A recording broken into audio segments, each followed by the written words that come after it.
సుందరాయ శుభాంగాయ మంగళాయ మహోజసే సింహశైల నివాసాయ శ్రీ నృసింహాయ మంగళం. శ్రీ శ్రీ శ్రీ వరాహలక్ష్మీ నృసింహస్వామి వారి సన్నిధానంలో ఆషాఢ బహుళ దశమి మంగళవారం కృత్తిక నక్షత్రం జూలై 30వ తారీఖు యథావిధిగా 4 గంటల నుంచి 4:30 గంటల వరకు సుప్రభాత సేవ. సుప్రభాత సేవలో భాగస్వాములు కాగోరు వారు దానికి తగిన రుసుము చెల్లించి సంప్రదాయ వస్త్రధారణంతో పరిమిత సంఖ్యలో భాగస్వాములు కావచ్చు. 4:30 గంటల నుంచి 6:30 గంటల వరకు ప్రాతరారాధన. ప్రాతరారాధనలో భాగస్వాములు కాగోరు వారు దానికి తగిన రుసుము చెల్లించి సంప్రదాయ వస్త్రధారణంతో పరిమిత సంఖ్యలో భాగస్వాములు కావచ్చు. ప్రాతరారాధనలో భాగంగా నిత్యవేద పారాయణం, ఉపనిషత్ పారాయణం, దివ్య ప్రబంధ సేవాకాలం, అనంతరం ధూపసేవా సమయంలో చతుర్వేద పారాయణం, శ్రీరామాయణం, భారతం, భాగవతం, విష్ణు పురాణం, క్షేత్ర మహాత్మ్యం, వరాహపురాణం, శ్రీభాష్యం, భగవద్ దృశ్యం మొదలైన గ్రంథాలని పారాయణం చేయడానికి ఉపక్రమిస్తారు.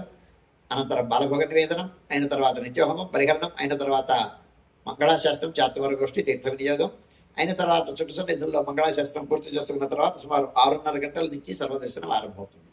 7:30 గంటలకు సహస్రనామార్చనం, 8:30 గంటలకు ఆర్జిత గరుడ సేవ, 9:30 గంటలకు ఆర్జిత నిత్య కళ్యాణం ఆరంభమవుతాయి. ఆయా సేవల్లో భాగస్వాములు కాగోరు వారు ఆయా సేవలకు తగిన రుసుము చెల్లించి సంప్రదాయ వస్త్రధారణంతో ప్రభుత్వ సంఖ్యలో భాగస్వాములు కావచ్చు. 11:30 గంటల నుంచి 12 గంటల వరకు రాజభోగ నివేదనం, మహానివేదనం. ఈ సమయంలో భక్తుల యొక్క దర్శనములు నిలుపుదల చేయడం జరుగుతుంది.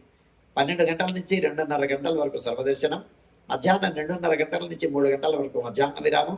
ఈ సమయంలో భక్తుల యొక్క దర్శనములు నిలుపుదల చేయడం జరుగుతుంది. మధ్యాహ్నం 3 గంటల నుంచి రాత్రి 7 గంటల వరకు సర్వదర్శనం. రాత్రి 7 గంటల నుంచి 8:30 గంటల వరకు రాత్రి ఆరాధనం. రాత్రి ఆరాధనలో భాగస్వాములు కాగోరు వారు దానికి తగిన రుసుము చెల్లించి సంప్రదాయ వస్త్రధారణంతో పరిమిత సంఖ్యలో భాగస్వాములు కావచ్చు. 8:30 గంటల నుంచి 9 గంటల వరకు సర్వదర్శనం. 9 గంటలకు ఏకాంత సేవ కవాట బంధనంతో ఈనాటి కార్యక్రమం సుసంపన్నమవుతుంది.